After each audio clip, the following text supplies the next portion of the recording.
یہ جب تک انسان میں صبر کا مادہ نہ ہوگا ممکن ہی نہیں. اس کو کہیں گے صبر علی الطاعہ، اطاعت پر صبر کرنا. ناگواری محسوس ہو رہی ہے لیکن اس ناگواری کو برداشت کرتے ہوئے انسان اللہ کے حکم کے اوپر جمع رہے، اللہ کے حکم پر عمل کرے. یہ کیا ہے؟ یہ صبر ہے. اگر یہ صبر نہیں ہے تو ظاہر بات ہے کہ انسان اللہ کے اس حکم پر عمل نہیں کر سکے گا. اسی طریقے سے اب منفی رخ لیجئے. میں نے مثال دی تھی نا، ایک شخص رشوت پیش کر رہا ہے، آپ کہیں میجسٹریٹ ہیں یا کہیں آپ اور کسی ایسی پوزیشن میں ہیں کہ آپ اس کو کوئی ناجائز فائدہ پہنچا سکتے ہیں اور وہ آپ کو رشوت پیش کر رہا ہے. مال وہ چیز ہے جو نفس کو محبوب ہے. نفس جو ہے وہ آپ کو پٹی پڑھا رہا ہے کہ لو اس کو قبول کر لو. اس وقت اگر آپ اپنے آپ کو تھامیں گے نہیں، روکیں گے نہیں، تو کیسے آپ کر سکیں گے اس ٹیمپٹیشن کا مقابلہ؟ یہ ہوگا صبر عن المعصیہ، معصیت سے اپنے آپ کو روکنا اور صبر کرنا. دیکھیے اس کی کتنی اعلیٰ مثال ہے سورہ یوسف میں. حضرت یوسف علیہ السلام جوان ہے، نہایت حسین ہے. پھر وہ عورت جو ہے امراۃ العزیز، اتنے بڑے سرکاری افسر کی بیوی، وہ گناہ کی دعوت دے رہی ہے. اس وقت اپنے آپ کو تھامنا. قرآن مجید نے کہا ہے نا کہ وَلَقَدْ هَمَّتْ بِهِ وَهَمَّ بِهَا لَوْلَا رَأَىٰ بُرْهَانَ رَبِّهِ. اس عورت نے تو اس برائی کا قصد کیا ہی تھا، حضرت یوسف کی طرف پیش قدمی کی ہی تھی. یوسف بھی کرتے اگر اپنے رب کی دلیل کو نہ دیکھ لیتے. اس وقت اللہ نے خصوصی دستگاری فرمائی، دستگیری، اس لیے کہ انسان کا نفس تو ظاہر بات ہے، وہ تو انسان کو خود حضور صلی اللہ علیہ وسلم کے خطبات میں آتا ہے کہ آپ جب بھی کہتے تھے کہ اے لوگو اللہ کا تقوی اختیار کرو تو سب سے پہلے اپنے نفس کو مخاطب کرتے تھے. اوصیکم و نفسی بتقوی اللہ. لوگوں میں تمہیں بھی وصیت کر رہا ہوں. دیکھیے یہ اوصیکم وہی آ گیا، اوصا یوسی ایسان باب افعال. اوصیکم و نفسی بتقوی اللہ. لوگوں میں تمہیں بھی وصیت کر رہا ہوں اور اپنے نفس کو بھی وصیت کرتا ہوں کہ وہ اللہ کا تقوی اختیار کرے. تو یہ نفس کو تھامنا، روکنا ان چیزوں سے جو اسے مرغوب ہے، یہ ہے صبر عن المعصیہ. اور جو حکم دیا جا رہا ہے اس پر عمل پیرا ہونے میں جو ناگوار صورت پیش آ رہی ہے، نفس تو چاہ رہا ہے سو، ادھر معلوم ہے کہ اذان ہو چکی ہے، فجر کی جماعت کا وقت ہے، وہ کشمکش ہو رہی ہے. اس وقت جو ہے نفس کے اس تقاضے کو پیچھے ڈال کر اور اللہ کے حکم پر کاربند ہونا، یہ کیا ہے؟ صبر علی الطاعہ، اطاعت پر صبر، معصیت سے صبر. ایک مثبت صبر، ایک منفی صبر، یہ دو صبر ہوں گے تو پہلی منزل سر ہوگی. بات سمجھ میں آ گئی؟ اب آئیے دوسری منزل. دوسری منزل کیا تھی؟ یاد کیجئے، دعوت، تبلیغ، تلقین، نصیحت، دوسروں کو کہنا. اسی میں امر بالمعروف نہی عن المنکر. اب یہاں کیا ہوگا؟ اس میں میں چاہتا ہوں کہ ذرا ایک آیت کے حوالے سے، میں نے کل کہا تھا نا کہ وہ 3 باتیں میں یہاں چھوڑ رہا ہوں، وہ 3 باتیں آج سمجھ لیں. وہ 3 باتیں ہیں سورہ نحل کی ایک آیت کے حوالے سے. اتنی چھوٹی وہ ہے کہ وہ آپ کو یاد ہو جائے گی. ادعو الی سبیل ربک بالحکمت والموعظۃ الحسنۃ وجادلہم باللتی ہی احسن. بلاؤ اپنے رب کے راستے کی طرف، دعوت دو اپنے رب کے راستے کی طرف 3 چیزوں کے ذریعے. پہلی چیز بالحکمہ، حکمت کے ساتھ، دانائی کے ساتھ، دلیل کے ساتھ، برہان کے ساتھ. دوسری چیز موعظہ حسنہ، اچھی نصیحت، خوشنما نصیحت. اور تیسری چیز وجادلہم باللتی احسن، جدال حسنہ، جھگڑا، مجادلہ، مناظرہ، لیکن وہ بھی خوبصورتی کے ساتھ. اب ان تین چیزوں کی اہمیت کو سمجھیے. بدقسمتی سے ہمارے ہاں یہ جو تین لیولز ہیں دعوت کے، ہم ان کو بھول گئے، اور ان میں سے ہر ایک کی جو اہمیت ہے وہ ہمارے سامنے نہیں ہے. یہ تو میں مانتا ہوں کہ یہ صرف نبی کی ذات ہوتی ہے جو اتنی جامع ہوتی ہے کہ وہ تینوں لیول پر بیک وقت کام کرتے ہیں، اور غیر نبی سے آپ اس کی توقع نہیں کر سکتے. شخصیتوں کے اندر جو محدود اوصاف ہوتے ہیں وہ کسی ایک لیول پر بھی کام کر لیں تو بہت بڑی بات ہے. تینوں لیول پر کام کرنا جو ہے وہ تو جیسا کہ میں نے عرض کیا وہ انبیاء کے لیے تو ہوتا ہے. وہ تین لیول کیا ہے؟ دیکھیے، ہر سوسائٹی میں، ہر معاشرے میں ایک اونچا طبقہ ہوتا ہے. اونچا میں دولت کے اعتبار سے نہیں کہہ رہا، اونچا سیاسی اقتدار کے اعتبار سے نہیں کہہ رہا، اونچا طبقہ ذہنی اعتبار سے، فکری اعتبار سے، عقلی اعتبار سے، جنہیں آپ کہتے ہیں انٹیلیجنسیا، جنہیں آپ کہتے ہیں انٹلیکچوئل مائنورٹی. ہوتا تو ہے بہت تھوڑا سا، مائنورٹی ہے، وہ اکثریت نہیں ہوتی، اکثریت عوام الناس کی ہے. انٹیلیجنسیا تو تھوڑا ہوگا، انٹلیکچوئل مائنورٹی اسے کہتے ہی مائنورٹی ہے کہ وہ اقلیت ہوتی ہے، ذہین اقلیت. اسی کے لیے ایک اور اصطلاح استعمال ہوتی ہے، دی brain trust of the society. آج کل امریکہ وغیرہ میں تھنک ٹینکس، یہ ایک خاص ان کے ادارے وجود میں آ رہے ہیں کہ مفکرین کو جمع کیا جائے اور ان کی جو فکری صلاحیتیں ہیں ان سے استفادہ کیا جائے. اب ایک آدمی جو ہے وہ بظاہر تو بیٹھا نظر آ رہا ہے، کوئی کام ہی نہیں کر رہا ہے. آپ کو کیا پتا وہ فکری اور ذہنی اعتبار سے کس فضا میں ہے، کس عالم میں ہے، وہ کیا کر رہا ہے، کیا سوچ رہا ہے، آپ کو کیا پتا. علامہ اقبال کی بعض تفسیریں آپ تصویریں دیکھی ہوں گی، یوں بیٹھے ہیں، معلوم ہوگا بڑا نکما آدمی ہے، یہ کیا سر جھکائے بیٹھا ہوا ہے. لیکن آپ کو کیا پتا کہ وہ فلسفے کی کون سی گتھیاں سلجھا رہا ہے، کون سا مسئلہ اس کے سامنے زمان و مکان کا کوئی مسئلہ ہے، علم کی ماہیت کا کوئی مسئلہ ہے، اور غلطاؤں پیچا انسان. اب میں کیا عرض کروں، مضمون ذرا ہٹ رہا ہے. یہی کیفیت تھی محمد الرسول اللہ صلی اللہ علیہ وسلم کی ایک خاص دور میں.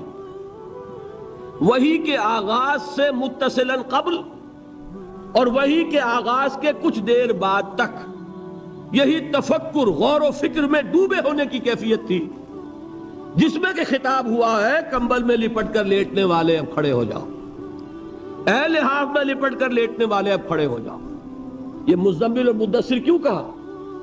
کیونکہ جب کوئی شخص غور و فکر میں ڈوبا ہوتا ہے، کوئی فکر ہے ذہن پر، سوچ بچار میں غرق ہے، تو وہ دوسروں سے تعلق منقطع کرتا ہے. اور عرب کا ایک خاص مزاج تھا، وہ اپنی چادر اپنے گرد لپیٹ کر یا لیٹ جاتے تھے یا بیٹھ جاتے تھے، اور چادر کو ایک ٹینٹ کی شکل میں اپنے گرد تان لیتے تھے.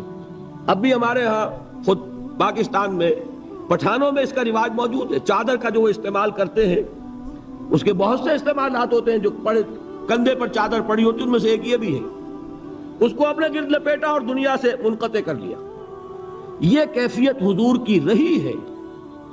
اسی کے لیے تو غار حرا میں جا کر آپ وہاں پر جو کرتے تھے، کیا کرتے تھے؟ ظاہر بات ہے کہ آپ کسی نبی کے امتی تو تھے نہیں کہ اس کے طریقے پر عبادت کرتے.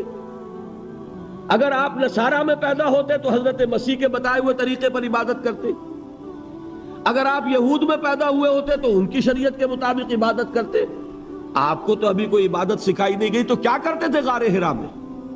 یہ ہمارے محدثین کرام نے اس کے لیے یہ الفاظ تجویز کیے ہیں کہ کان صفت و تعبدہ فی غار حرا التفکر والاعتبار. غار حرا میں آپ غور و فکر، سوچ بچار کیا کرتے تھے. یہ سوچ بچار میں اس طریقے سے اپنے آپ کو لگائے ہوئے ہونے کی کیفیت تھی جس میں آیا یا ایھا المزمل قم، یا ایھا المدثر قم، اے لحاف میں لپٹ کر لیٹنے والے اب کھڑے ہو جائیے. لیکن یہ کھڑا ہونا کون سا ہے؟ رات کا کھڑا ہونا. قم اللیل الا قلیلا نصفہ او انقص منہ قلیلا. اور مدثر میں یا ایھا المدثر قم، یہ کھڑا ہونا کون سا ہے؟ قم فانذر، یہ دن کا ہے. اب آپ خبردار کیجئے، دعوت دیجئے، اپنے رب کی تکبیر کیجئے۔ تو یہ در حقیقت دو حکم جو دیے گئے وہ اسی کیفیت میں۔ تو یہ بات جان لیجئے کہ وہ جو انٹلیکچوئل مائنورٹی ہوتی ہے، بظاہر آپ کو نظر آئے گا کہ کوئی کام نہیں کر رہے، اس لیے بڑی بڑی تنخواہیں لے رہے ہیں، تھنک ٹینکس کے اندر بیٹھے ہوئے ہیں، سوچ رہے ہیں کیا کام کر رہے ہیں یہ، وہ اصل میں وہ ہوتا ہے ان کے غور و فکر کی صلاحیت کو بروئے کار لانا، ایسا سازگار ماحول پیدا کرنا کہ وہ اپنی ذہانت، فطانت، سوچ بچار کی صلاحیتوں کو بھرپور طریقے پر بروئے کار لائے۔ بہرحال یہ ہے وہ انٹلیکچوئل مائنورٹی، اس کی اہمیت کیا ہے وہ بھی جان لیں۔ دیکھیے میں مثال سے سمجھا دوں کہ یہ میرا وجود ہے، آپ کا وجود ہے، 2 من کا 1.5 من کا وجود ہے کہ نہیں؟ ایوریج 1.5 من کا تو ہوگا، میرا تو خیر 2 من سے بھی زائد ہے۔ اب اس میں ایک دماغ ہے، اس کا وزن کتنا ہوگا؟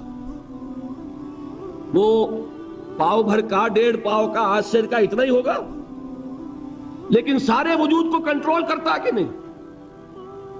یہ میرا ہاتھ پکڑ سکتا ہے کسی چیز کو، لیکن کس شے کو پکڑے کس کو نہ پکڑے اس کا فیصلہ ہاتھ کر سکتا ہے؟ یہ تو دماغ سے ہوگا۔ یہاں سے حکم آئے گا یہ سانپ ہے مت پکڑنا، اور یہاں سے آئے گا لکڑی ہے پکڑ لو، اٹھا لو۔ پاؤں چل سکتے ہیں، کدھر چلیں کدھر نہ چلیں کون فیصلہ کرے گا؟ دماغ۔ یہاں سے آرڈر آتا ہے کہ چلو، تو دماغ پاؤں چلنا شروع کر دیتے ہیں۔ زبان بولتی ہے، فیصلہ کون کرتا ہے کیا بولنا ہے؟ دماغ۔ تو میرے پورے اس وجود کو کنٹرول کیا کر رہا ہے؟ دماغ۔ اس کی ریشو پروپورشن کیا بنے گی 2 من کے مقابلے میں آج سے؟ اسی طریقے پر آپ سمجھئے کہ انسانی معاشرے میں وہ برین ٹرسٹ جو ہے، انٹلیکچوئل مائنورٹی ہوتی بہت کم ہے لیکن بڑی اہم ہوتی ہے۔ جدھر کا ادھر رخ ہو جائے گا، جس طرف ان کا رخ ہو جائے گا ادھر معاشرہ خود بخود چل پڑتا ہے۔ یہ جو انٹلیکچوئل مائنورٹی ہے یہ واعظ سے کسی بات کو نہیں مانتی، واعظ سننے کوئی تیار نہیں۔ اس کا تقاضا کیا ہوتا ہے؟ عقل سے بات کرو، دلیل لاؤ، دلیل سے مانو، دلیل سے منواؤ، ہے کہ نہیں؟ بلکہ میں نے آپ کو بتایا تھا کہیں واعظ ہو رہا ہو تو وہ مسکراتے رہتے ہیں، اول تو آئیں گے ہی نہیں۔ کہیں پھنس گئے مجبوری کو تو زیر لب مسکراتے رہیں گے کہ یہ واعظ فرما رہے ہیں، بھائی کوئی عقل سے بات کرو، کوئی دلیل سے بات کرو۔ اب یہ کہہ دینا تو آسان ہے، فرائیڈ کا نظریہ بڑا گمراہ ہے، بہت غلط ہے، بھائی دلیل سے ثابت بھی کرو۔ یہ کہنا آسان ہے، مارکس کا نظریہ کفر ہے، لیکن کچھ ثابت تو کرو اس میں کیا خرابی ہے۔ یہ ہے اصل میں جو سب سے ٹاپ کے لیول کی تبلیغ ہے، وہ یہ ہے، دلیل سے، برہان سے، غلط نظریات کا عقلی دلائل سے ابطال۔ یہ بات یوں غلط ہے، یہ نظریہ باطل ہے، یہ تصور صحیح نہیں ہے، دلیل سے ثابت کیا جائے۔ یہ ہے کس کے لیے؟ انٹلیکچوئل مائنورٹی کے لیے۔ اس کو کہا ادعو الی سبیل ربک بالحکمت، وزڈم کے ساتھ، دانائی کے ساتھ، عقلی دلائل کے ساتھ، براہین کے ساتھ اللہ کے راستے کی طرف بلاؤ۔ دوسرا لیول کیا ہے عوام الناس کا؟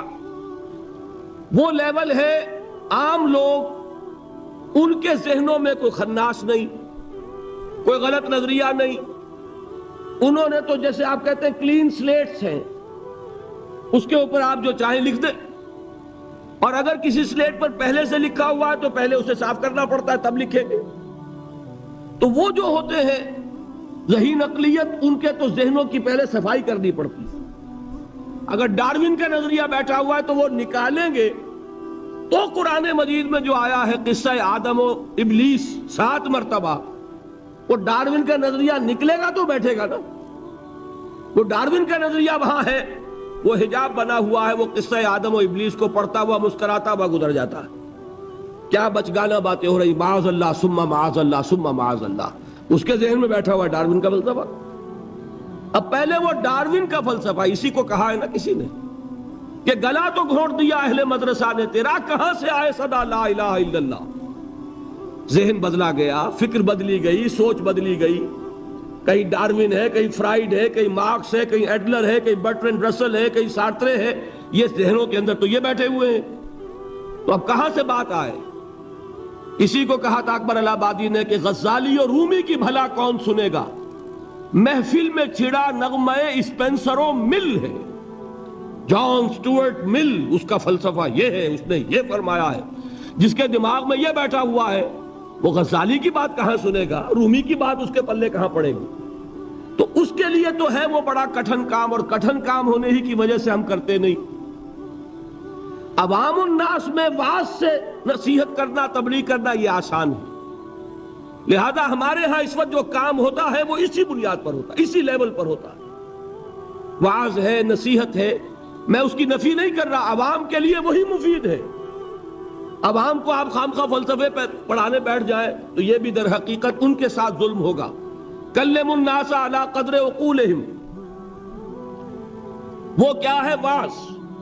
اور واعظ جو ہے وہ کوئی گالی نہیں ہے، واعظ بہت ہی مفید شے، بشرطے کہ دماغ میں کوئی خناس نہ ہو، فطور نہ ہو، کوئی غلط نظریے بیٹھے ہوئے نہ ہو۔ تو از دل خیزد بر دل ریزد، دل سے بات نکلے گی اور دل میں جا لگے گی۔ صرف یہ ہے کہ عوام الناس ایک بات کے بارے میں جان لیجئے، بڑے حساس ہوتے ہیں۔ یہ تو چونکہ در حقیقت کوئی عقلی علمی بات نہیں ہوتی، یہ احساس ہوتا ہے۔ اگر آدمی یہ محسوس کرے کہ یہ شخص اپنی دھونس جمانا چاہ رہا ہے، یہ میرے اوپر اپنے علم کا روب جھاڑنا چاہتا ہے، تو آپ کی بات کا اثر نہیں ہوگا۔ اور اگر محسوس کرے کہ یہ میرا مخلص ہے، میرا خیر خواہ ہے، میری بھلائی کے لیے بات کہہ رہا ہے، اس نے کوئی دھندا نہیں بنایا ہوا، اس نے یہ پروفیشن نہیں اختیار کیا ہوا، بلکہ یہ خالصتاً لوجہ اللہ بات کہہ رہا ہے، تو وہ بات واقعتاً دل سے نکلی ہوئی بات دل میں جا کے اثر لگے۔ یہ ہے عوام الناس کے لیے۔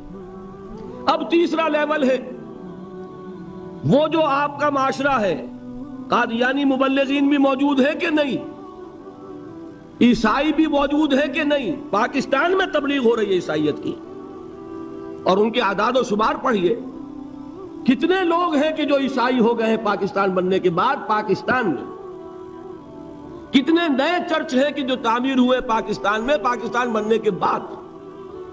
ان کے مشنز کی رپورٹ پڑھیے، رونا آتا۔ وہ کیوں ہے کہ ان کے پروفیشنز ہیں، پروفیشنل پادری ہیں، بڑی ٹریننگز لے کر آتے ہیں، کروڑوں روپے کے بجٹ ہیں ان کے مشنز کے، پوری حکومتیں ان کی پشت پر ہیں، وہ اندر ہی اندر دیمک کی طرح چٹ کر رہے ہیں۔ اب ان کا مقابلہ کرنا ضروری ہے۔ اگر مقابلہ نہیں کریں گے تو نتیجہ کیا نکلے گا کہ ان کا ایک اثر قائم ہو جائے، جس چیز کا نام آپ مناظرہ کہتے ہیں۔ اور آج ہمارے بعض تعلیم یافتہ لوگ مناظرے کو گھٹیا چیز سمجھتے ہیں، بری چیز سمجھتے ہیں، لیکن یہ جان لیجئے کہ مناظرہ بھی ضروری ہے، اس لیے کہ اگر یہ نہیں کریں گے تو آپ کے اپنے عوام جو ہے ان کے زیر اثر آ جائیں گے۔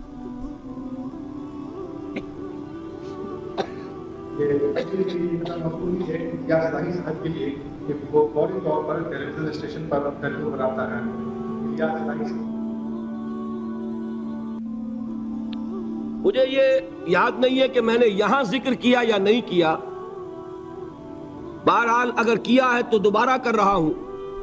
جب انگریز ہندوستان میں آیا تو ایک طرف تو انگریز کی حکومت قائم ہو رہی، ہم جو ہے مرعوب ہو گئے، محکوم بھی ہوئے، محکوم مرعوب بھی ہو جاتا ہے۔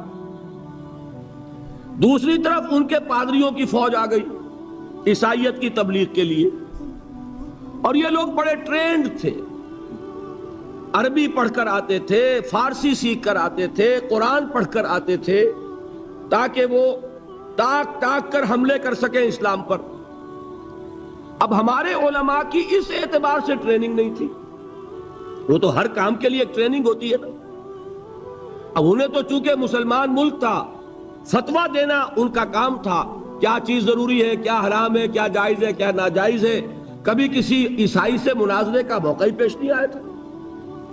نتیجہ یہ نکلا کہ ایک پادری فینڈر تھا جرمن، کلکتے سے چلا دلی تک پہنچ گیا، اور جس شہر میں گیا اس نے علماء کو چیلنج کیا کہ مجھ سے مناظرہ کرو، اور ہر شہر میں جس نے بھی مقابلہ کیا، مناظرہ کیا، اس نے شکست کھائی اس سے۔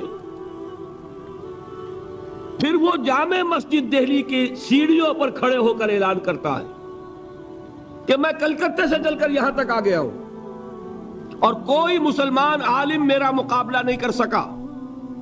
میں آج جامع مسجد دہلی کی سیڑھیوں سے چیلنج دے رہا ہوں پورے ہندوستان کے علماء کو کہ کوئی شخص مجھ سے مناظرہ کر لے. اب آپ سوچئے اس کو، اگر اس وقت کوئی اس کے مقابلے میں نہ آتا تو آپ کے عوام کے اوپر کیا اثر قائم ہوتا؟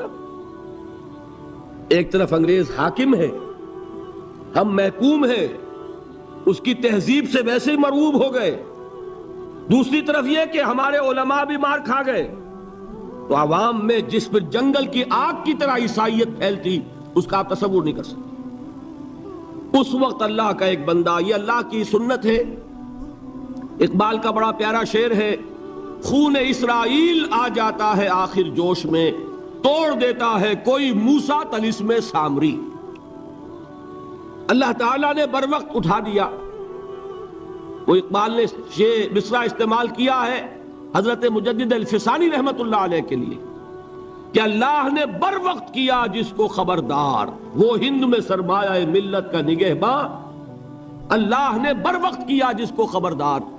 اسی طرح کی ایک شخصیت مولانا رحمت اللہ کیرانوی رحمت اللہ علیہ، وہ آئے میدان میں خم ٹھوک کر، انہوں نے مناظرہ کیا. پادری فینڈر کو ایسی شکست فاش ہوئی کہ پھر وہ ہندوستان چھوڑ کر بھاگ گیا. اس نے جا کر پھر ترکی میں ڈیرا لگایا. اس وقت تک ابھی خلافت تھی ترکی کی، خلافت عثمانی. وہاں جا کر ڈیرا لگایا، وہاں کا کوئی عالم مقابلہ نہیں کر سکا. یہ مولانا رحمت اللہ کیرانوی گئے تھے حج کے لیے.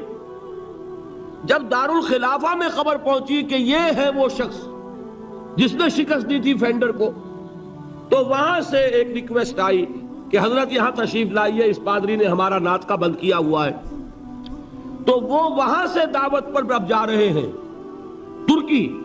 اسے فینڈر کو جب خبر ملی کہ مولانا رحمت اللہ آ رہا ہے، مولوی رحمت اللہ، وہ وہاں سے بھی ایسا بھاگا، مقابلہ نہیں کر سکا. یہ ہے، دیکھیے اس کی ضرورت ہے، اس کی بھی ضرورت ہے. اب یہ میں بتا دوں آپ کو، ایک شخص یہ تینوں کام نہیں کر سکتا. ایک شخص انٹلیکچوئل لیول پر بھی کام کرے، ایک شخص سرمن اور واعظ کی سطح پر بھی کام کرے، اور وہ شخص مناظرے بھی کرے. مناظرہ عیسائیوں سے کرنے کے لیے کچھ اور معلومات درکار. بائبل کو پڑھاؤ جیسے آئے تھے. دیدات صاحب یہاں آئے کہ نہیں آئے؟ اب وہ اس وقت اللہ نے ان کو اٹھا دیا. ایک شخص ہے جو بائبل کے حوالوں سے پادریوں کا ناطقہ بند کیے ہوئے. غالباً آج یا کل ان کا جو مناظرہ ہوا ہے لندن میں، اس کے کیسٹس آپ کو مل جائیں گے. یہ اللہ کا بڑا فضل ہے کہ اس وقت ایک شخص عالم اسلام میں ایسا اٹھ کھڑا ہوا کہ کئی جگہ پر وہ پادری لوگ جو شکست کھا چکے. تو یہ اللہ کی طرف سے. اب یہ صلاحیت آپ اگر کہیں احمد دیدات صاحب سے کہ ایک قادیانی سے بھی مناظرہ کرو تو نہیں کر سکیں گے. اس کی وجہ یہ کہ اسپیشلائزیشن کا معاملہ ہے. قادیانی سے مناظرہ کرنے کے لیے وہ قادیانی کی ساری کتابیں پڑھی جائے، اس کا سارا لٹریچر کھنگالا جائے اپنے دل پر جبر کر کے، تبھی تو کر سکے گا نا. تو ایک شخص سارے کام نہیں کر سکتا. اس کے لیے ضرورت کیا ہے؟ اداروں کی ضرورت ہے، جہاں پول اپ کیے جائیں صلاحیتیں، کہ جو لوگ انٹلیکچوئل لیول پر کام کر سکتے ہیں وہ اس لیول پر تیاری کریں. جو لوگ عوامی سطح پر واعظ اور نصیحت کے ذریعے سے عوام الناس کو اللہ کی طرف بلا سکتے ہیں وہ اس کا کام کریں. پھر جو جدال کرنے والے ہیں، مناظرہ اور مجادلہ، وہ آئیں اور وہ اپنی اپنی مختلف جو ہیں جتنے بھی ان کے اندر وہ اسپیشلائز کریں اور ان کا مقابلہ کریں. ہندوستان میں عیسائیوں کی طرف سے حملہ ہوا اسلام پر، اور اسی وقت ہوا تھا آریہ سماجیوں کی طرف سے. آریہ سماجیوں سے مناظرے کرنے میں مولانا ثناء اللہ امرتسری، ان کو اللہ نے ایک صلاحیت دی. اور یہ غلام احمد قادیانی بھی جو پہلے مشہور ہوا ہے، وہ در حقیقت انہی مناظروں کی وجہ سے. آریوں کے مقابلوں میں کچھ انہیں فتح حاصل ہوئی، کچھ عیسائیوں کے مقابلے میں فتح حاصل کی تو مسلمانوں میں پاپولر ہو گیا.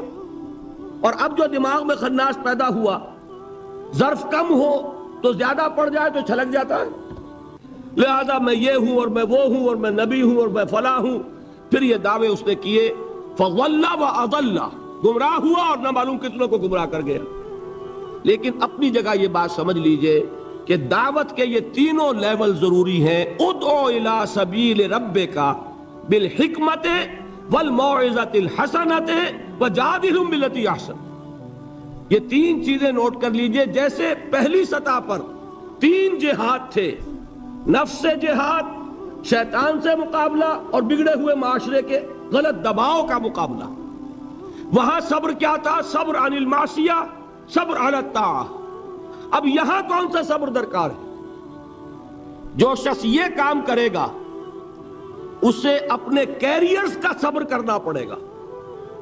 ایک شخص میں ذہانت ہے، صلاحیت ہے، وہ کوئی بہت ہی نفع بخش کیریئر جو ہے اس نے اڈاپٹ کیا ہوا ہے، ڈاکٹر ہے، انجینئر ہے، اس میں اسے بڑی اونچی تنخواہیں مل رہی ہیں، بڑی اعلیٰ پریکٹس چل رہی ہے، لیکن وہی صلاحیت اب ادھر لگائے گا، ظاہر بات ہے وہ بساط طے ہوگی، اس میں کمی آئے گی. یہ کیسے ہو سکے گا اگر صبر نہ ہو؟ اگر انسان صبر نہ کر سکے، اگر انسان قربانی نہ دے سکے اپنے کیریئر کی، اپنے مفادات کی، اپنے شاندار مستقبل کی. وہی نوجوان دیکھیے، ہمیں شرم آنی چاہیے اور گردنیں ہمیں جھکا لینی چاہیے. قادیانیوں میں کتنے نوجوان ہیں جو اپنی زندگیاں جو ہے وقف کر دیتے ہیں. وہ زندگیاں وقف کرتے ہیں، انہیں ٹریننگ ملتی ہے، پھر وہ میدان میں آتے ہیں. عام آدمی کیسے کام کر لے گا؟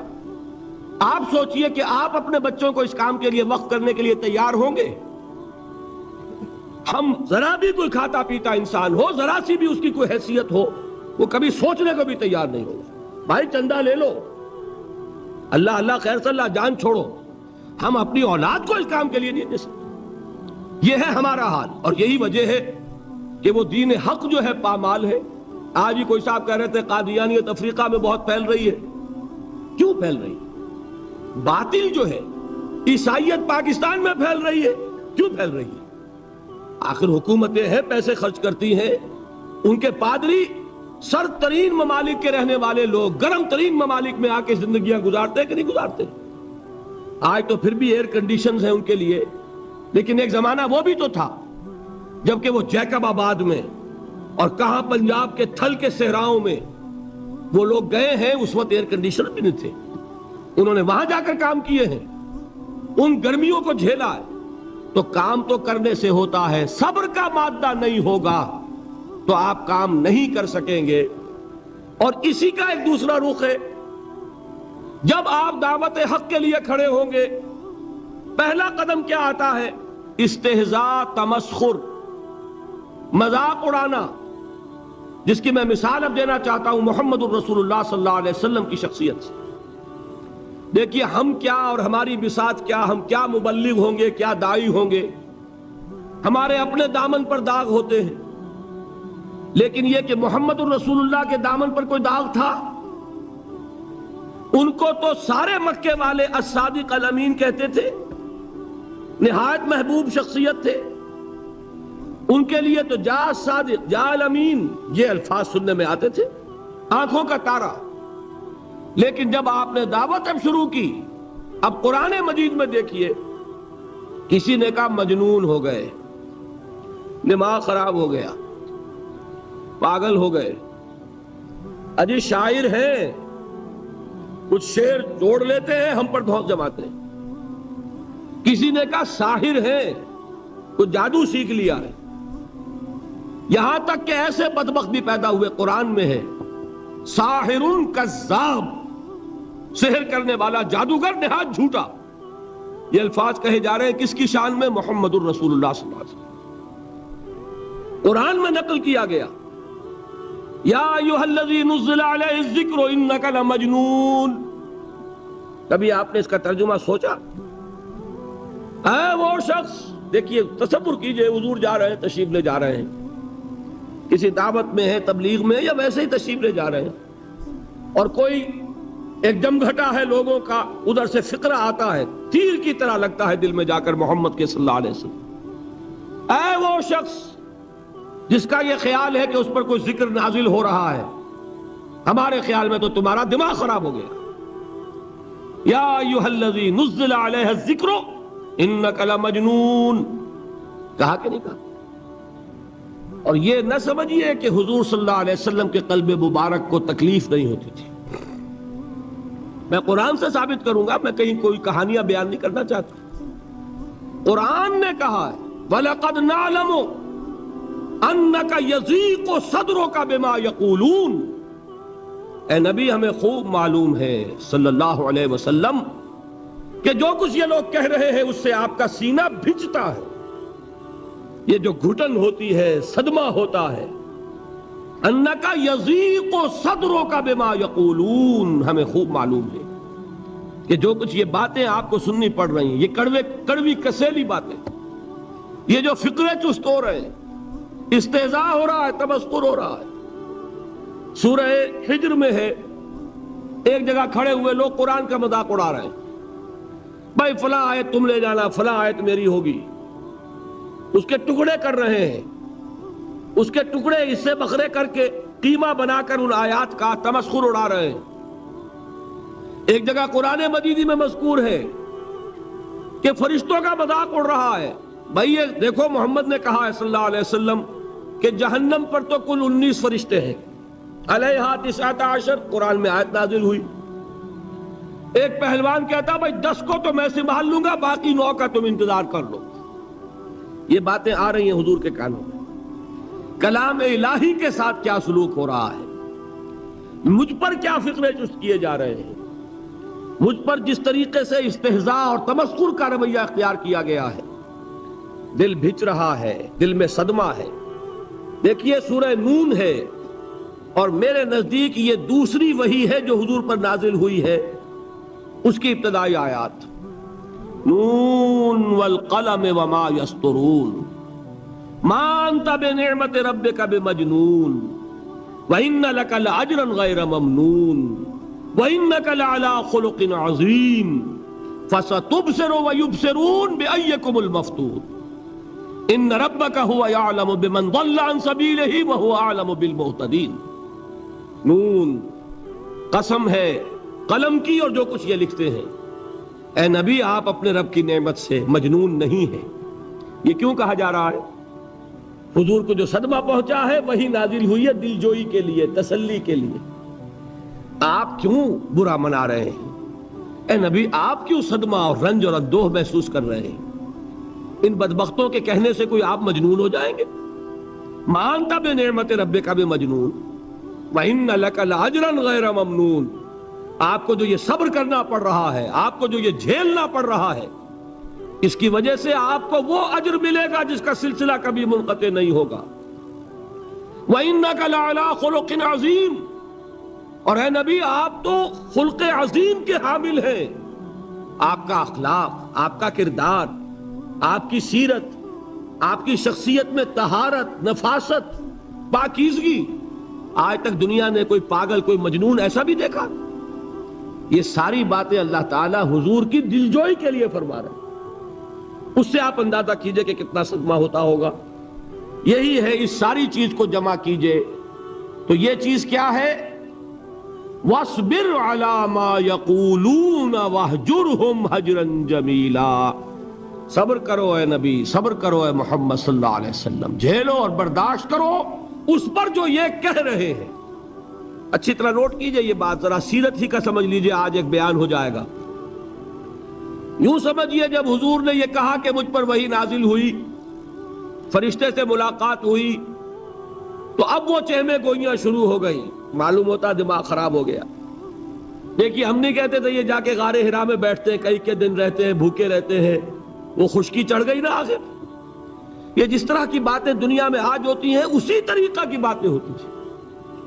عتبہ ابن ربیعہ ایک مرتبہ آتا ہے، کیونکہ قریش کے بڑے لوگوں میں سے تھا، تو قریب آ کر بڑی اپنائیت کے ساتھ، بڑی شفقت کے ساتھ، بڑے بزرگانہ انداز میں کہتا ہے بھتیجے، حضور سے، بھتیجے اگر واقعی کسی بدروح کا سایہ ہو گیا ہے تم پر، وہ آسیب آ گیا ہے تو مجھے بتا دو. میرے بہت سے عاملوں سے تعلقات ہیں، میں کسی کو بلا کر یہ تمہاری بدروح دور کر دوں گا. اب آپ سوچئے کیا بیتی ہوگی حضور کے دل پر. یہ وہ کیفیات ہیں، اور یہ نوٹ کر لیجئے 4 برس تک یہی شکل رہی ہے. مخالفت اسی نوع سے ہوئی ہے جس کو کہتے ہیں فزیکل پرسیکیوشن، جسمانی تشدد، وہ پہلے 4 سال نہیں ہوا۔ اس کی وجہ کیا ہے کہ در حقیقت جب بھی کبھی کوئی ایسی دعوت اٹھتی ہے، اب مجھے اجازت دیجئے میں ایک لفظ انقلاب یہاں استعمال کر لوں، انقلابی دعوت۔ کل میں نے کہا تھا نا، ایک ہوتی ہے خالص مذہبی تبلیغ، ایک ہوتی ہے انقلابی تبلیغ۔ مذہبی تبلیغ کی سب سے بڑی مثال عیسائیت کی تبلیغ، اور انقلابی تبلیغ کی سب سے بڑی مثال اشتراکی تبلیغ۔ میں باہر سے مثالیں دے رہا ہوں، اندر سے نہیں دینا چاہتا۔ آگے یہ کہ یہ قدر گفتیں باقی فکر کن، آگے انسان اپنی عقل سے کام لے، سوچے، غور و فکر کرے۔ تو یہ انقلابی تبلیغ تھی محمد الرسول اللہ صلی اللہ علیہ وسلم۔ اور انقلابی تبلیغ کے اندر یہ بات جان لیجئے کہ پہلا رد عمل جو ہوتا ہے معاشرے کا وہ یہ ہوتا ہے کہ کوئی ایسی بات گھبرانے کی نہیں ہے، ایک آدمی کا دماغ خراب ہو گیا ہے اور کچھ سر پھرے قسم کے چند نوجوان اس کے ساتھ ہیں، ایسی کیا بات ہے گھبرانے کی؟ مشت خاک ہے، بس ان کو چٹکیوں میں اڑاؤ۔ جو چٹکیوں میں اڑانا کہلاتا ہے نا، اسی کو قرآن مجید میں ایک اور جگہ کہا گیا ہے، یریدون لیطفئوا نور اللہ بافواہہم، یہ چاہتے ہیں کہ اللہ کے نور کو اپنے منہ سے بجھا دیں، پھونکے مار کے ہی بس۔ تو پہلا رد عمل جو ہوتا ہے ایک نظام کا، ایک کسی انقلابی دعوت کے خلاف، وہ رد عمل ہوتا ہے استہزاء، تمسخر، مذاق کرو، ان کو جس کو آپ انگریزی میں کہتے ہیں ڈی مورلائز کر دو، ان کی ہمتیں جو ہے وہ ٹوٹ جائیں، ان کو اس طریقے سے، اسی کا نام ہے آج کل کی اصطلاح میں کیریکٹر اسیسینیشن، ان کی شخصیتیں جو ہیں ان کو داغدار کر دو، ان کا اعتبار ختم کر دو، ان کا استہزاء کرو، تمسخر کرو۔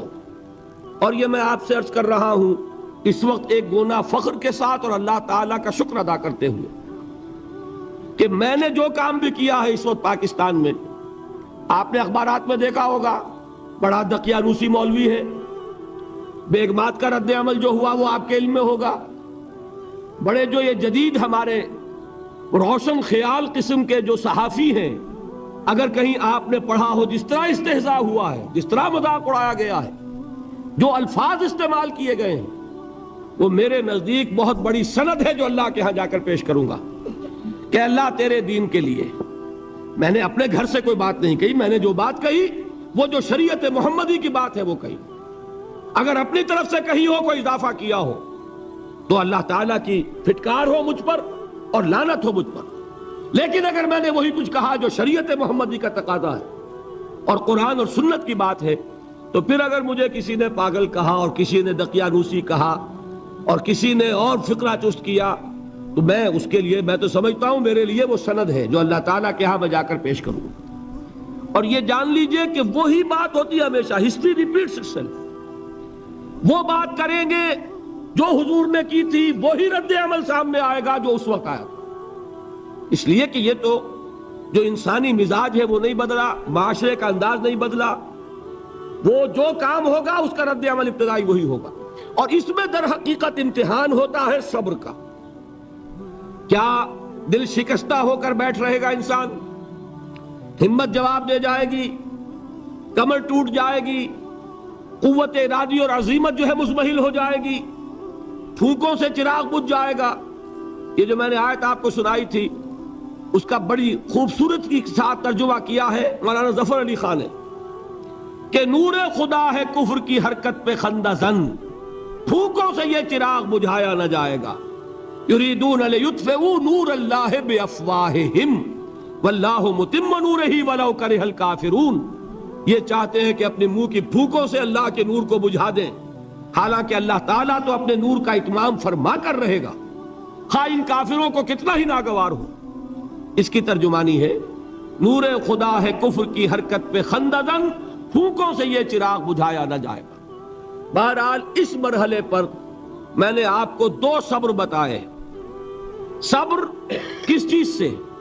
اپنا کیریئر دنیاوی جو بھی آپ حاصل کر سکتے تھے، ذہین آدمی ذہانت لگائے گا تو دین کی دعوت دے گا ایٹ دی انٹلیکچوئل لیول، اور یہ بات جان لیجئے کہ یہ چیز دنیا میں کسی کمائی کا ذریعہ نہیں بن سکتی، اسے قربانی دینی پڑے گی کیریئر کی، اپنے مفادات کی، تب کام کر سکے گا۔ عام آدمی وقت لگائے گا، صلاحیتیں صرف کرے گا، اپنی وہی اس وقت سے اور توانائی سے پیسہ بنا سکتا تھا۔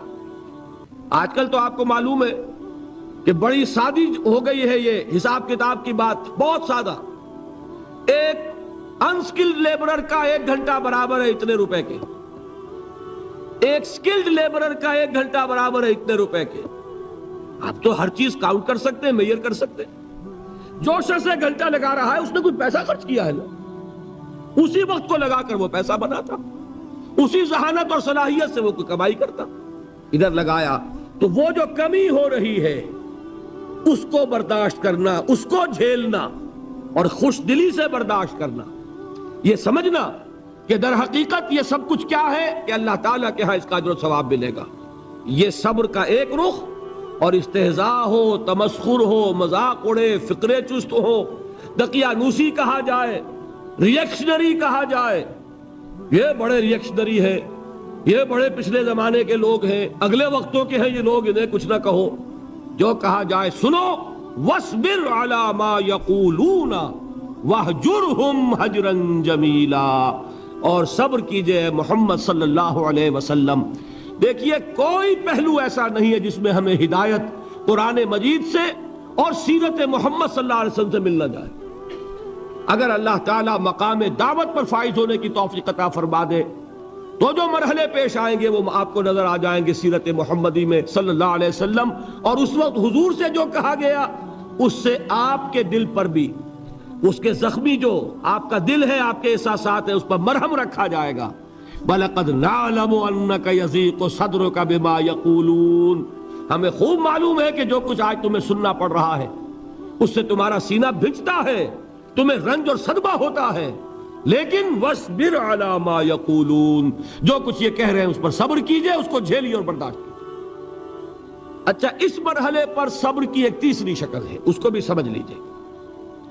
وہ صبر ہے جو میں نے سورہ حامیم السجدہ کے حوالے سے آپ کے سامنے رکھا ہے۔ مقام دعوت پر جو شخص فائز ہو گیا ہو اس کے لیے یہ صبر لازم ہے کہ لوگ گالیاں دیں وہ دعائیں دیں، لوگ پتھراؤ کریں وہ پھول پیش کرے، اگر نہیں کرے گا دعوت نہیں آگے بڑھے گی۔ اچھی طرح سمجھ لیں، یہ جو قانون ہے السن بالسن والعین بالعین، آنکھ کا بدلہ آنکھ اور دانت کے بدلے دانت اور کان کے بدلے کان، یہ قانون ہے شریعت کا۔ یہ قانون مقام دعوت پر نہیں چلتا، مقام دعوت کا قانون اور ہے، جھیلو، برداشت کرو، مارے کھاؤ، ہاتھ نہ اٹھاؤ۔ اس کا نام ہے پیسو ریزسٹنس۔ وہ میں نے کل کہا تھا نا کہ 3 مجھے اصطلاحات آپ کو بتانی ہے اور اس کا مفہوم۔ تیسرے لیول پر جب آپ آ جائیں گے اقامت دین کی جد و جہد میں، اس کے لیے پہلا صبر کیا ہے؟ صبر محض۔ اب میرے پاس کوئی اور لفظ نہیں ہے ترجمہ کرنے کے لیے۔ صبر محض سے کوئی بات شاید بہت سے حضرات کی سمجھ میں نہیں آئے گی۔ صرف صبر کیا معنی؟ Passive resistance. لوگ گالیاں دیں تم دعائیں دو، لوگ تمہیں مار رہے ہو تم ہاتھ مت اٹھاؤ۔ یہ جو پیسو ریزسٹنس ہے مقام دعوت کے لیے یہ لازم۔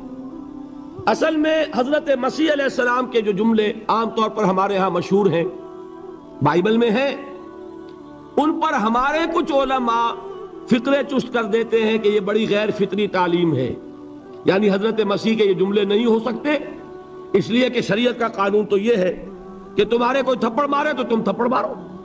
قصاص، وَلَكُمْ فِي الْقِصَاصِ حَيَاتٌ يَا أُولِي الْأَلْبَابِ، ہے کہ نہیں؟ اے ہوش مندو، قصاص میں زندگی ہے، بدلہ نہیں لوگے تو شریروں کی حوصلہ افزائی ہوگی۔ اس نے آج تمہارے تھپڑ مارا ہے، تم نے بدلہ نہیں لیا، کل وہ کسی اور کے لگائے گا، اس کو تو یوں سمجھیے نا کہ عادت پڑے گی۔ پھر معاشرے کی درستی کے لیے ضروری ہے کہ بدلہ ہو۔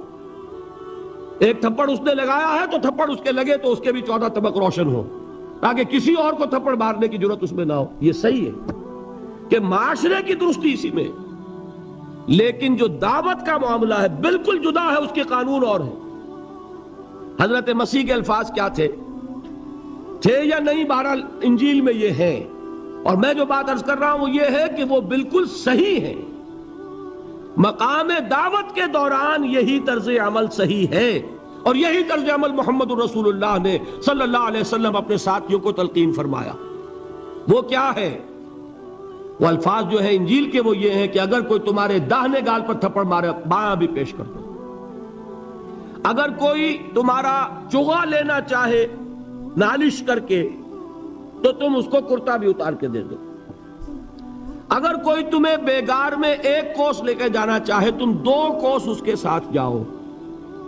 اس پر کہا گیا کہ یہ بڑی غیر فطری تعلیم ہے، یقیناً قانون کے اعتبار سے غیر فطری ہے، دعوت کے اعتبار سے یہ لازمی ہے۔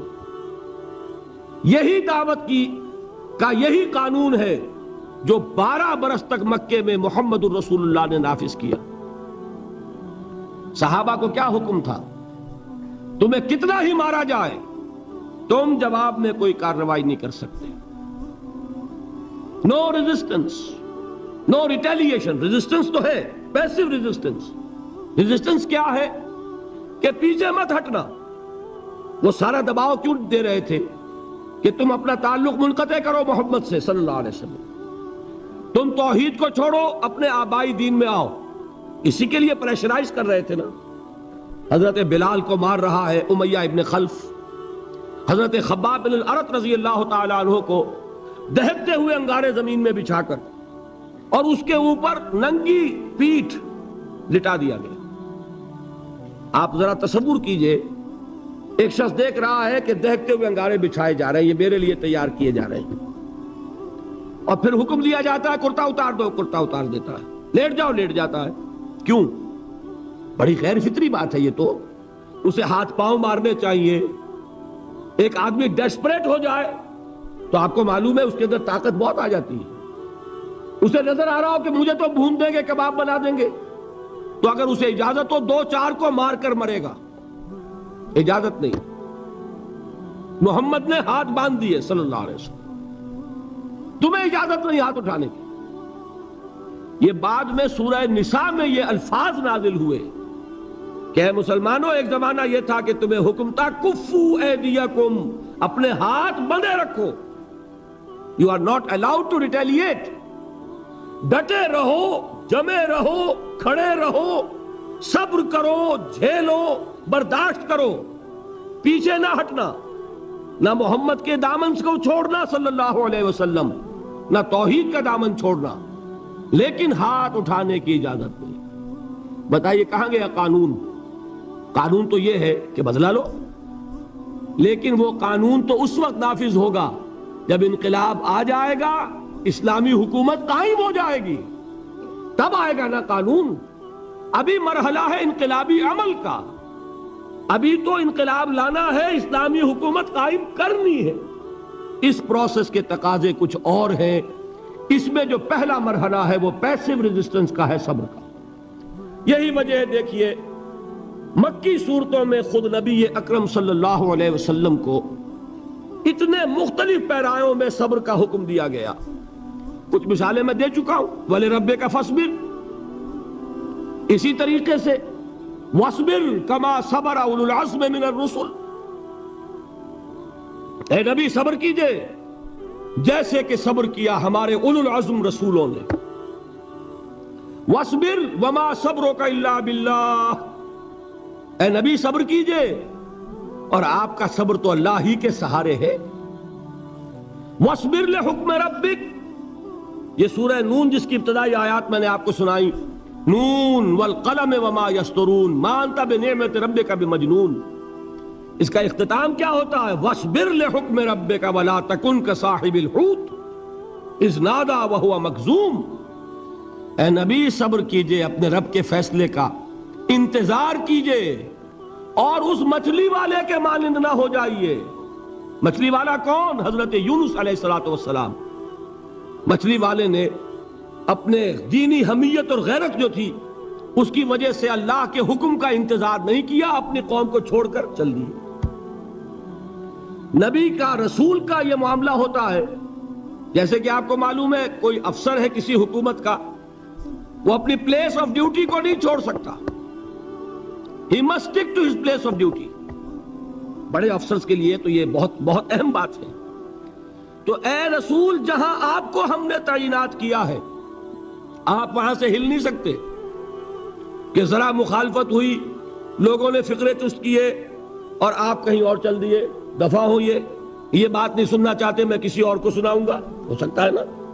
ہم تو کرتے ہیں نا یہ، اس لیے کہ ہمیں تو اللہ نے کہیں تعینات تو نہیں کیا نا.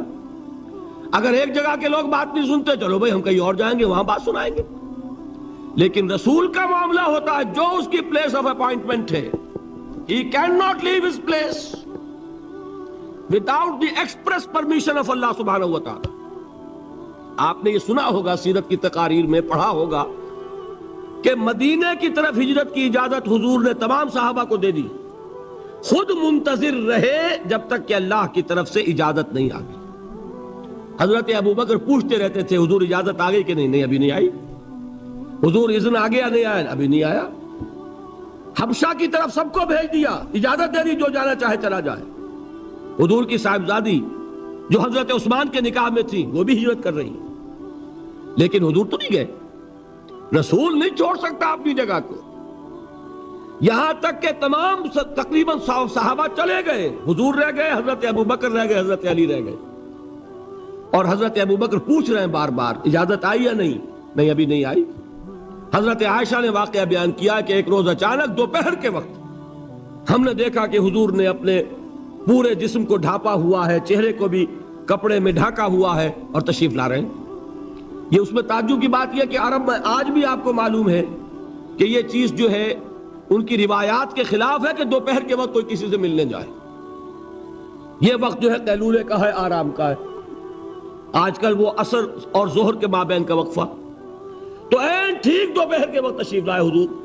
آپ نے آ کے حضرت ابوبکر سے فرمایا کہ اجازت آ گئی ہے. اس میں ایک قصہ تھوڑا سا اور بتا دوں، بہت دلچسپ ہے اور بہت ہمارے لیے سبق آموز ہے. حضرت ابوبکر نے بہت خوش ہو کر ایک بات کہی، حضور میں نے 2 اونٹنیاں تیار کی ہوئی ہیں. یعنی اب آپ وہ تو سوچتے تھے نا شاباش ملے گی کہ میں نے تیاری کی ہوئی ہے. میں نے 2 اونٹنیوں کو خوب کھلا پلا کے فربا کیا ہوا ہے، بڑی توانا ہے تاکہ ہم تیزی کے ساتھ سفر کر سکیں. حضور نے توقف کیا، فرمایا ہاں ٹھیک ہے، 1 اونٹنی میں استعمال کروں گا لیکن میں اس کی قیمت ادا کروں گا.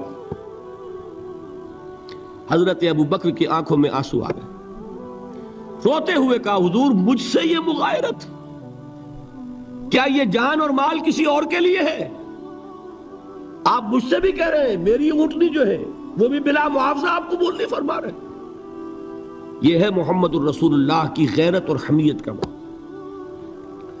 ہمارا معاملہ جو ہے دین کی دعوت و تبلیغ کے اعتبار سے بالکل کچھ مختلف بنا ہوا ہے.